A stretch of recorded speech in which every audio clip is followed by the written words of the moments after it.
বাবা ড্রেস কিনে দেবে না? পরশু তো ঈদ বাবা, তো কালকে জামা পোশাক তোমরা কিনে দেবে। ঠিক আছে, কুরবানি দিবা, মাংস খাবো।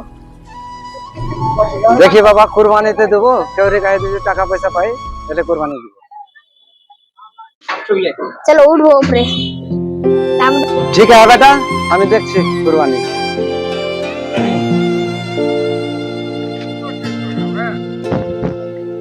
হ্যাঁ দেখ রে বেটা, গরুটা কত সুন্দর নিব, 1.5 লাখ টাকা দাম। আব্বা আব্বা, বাবা কি কইছি 1.5 লাখ টাকা নিলে গরুটার দাম?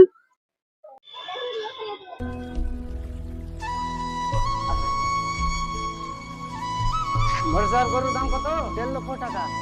বাপরে, এত টাকা! 1.5 লক্ষ। আমার জমিদার বংশের ছেলে 1.5 লাখ 2 লাখ টাকা প্রতিবারই গরু কিনি।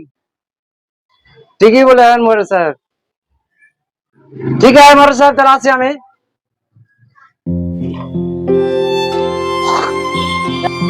রেন্টু ভাই, কুরবানি এবার কি দিলা? এবার মনে কোরবানি দিতে পারবো না মনে, কারণ ইনকাম হয়নি কেমন। বাড়িতে ছেলে মেয়ে আগে, তাতে কেক পোটার কিনতে হবে। দেখা যাক পারে কি পারে না, আল্লাহর ওপরে তো ভরসা করতে আমি। আমারও তো এই অবস্থা ভাই। ছেলে মেয়েকে তো বললাম যে কালকে তো ঈদ, তো হাতে মোটি পয়সা টয়সা নেই, কি যে করবো, কোনো তাল লাগার পাই না দাদা।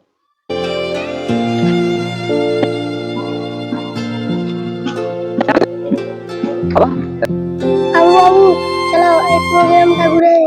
চলেন।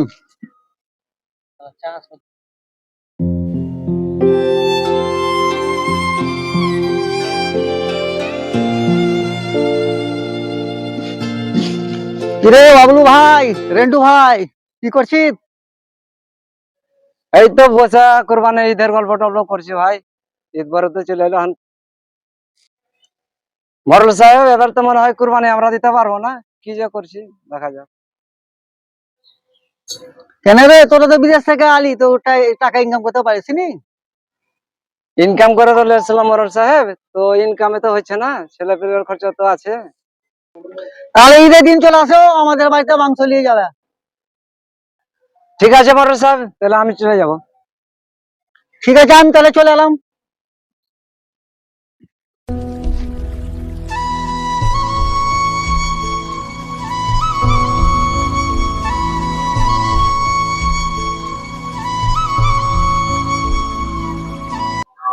হ্যালো বন্ধুরা, যারা গরিব মানুষ কুরবান দিতে পারেনি, তারাকে যেন কুরবানির মাংসটা অবশ্যই দিবেন এবং প্রতিবেশীকে ভালোবাসুন, প্রতিবেশী যেন ভালো থাকে।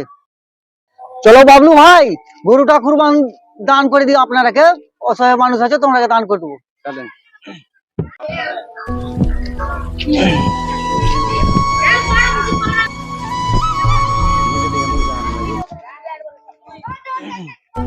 হ্যাঁ বাবলু দা, তোমরা কে গরুটা দান করে দিলাম, কুরবান দিয়ে দেবেন, যারা যারা কুরবান দেননি তারা নিয়ে নেবেন।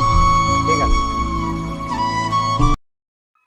যাক মরল সাহেব, আমরা একটা তো গরু দান করেছে, কুরবানির তো ছেলে পেলের মুখে দিতে পারছিলাম না দোকানটা, মরল সাহেব একটা গরু আমরা দান করেছে।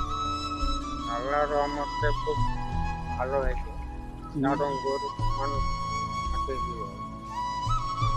মরল সাহেব অনেকদিন ধরে যেন বেঁচে থাকে।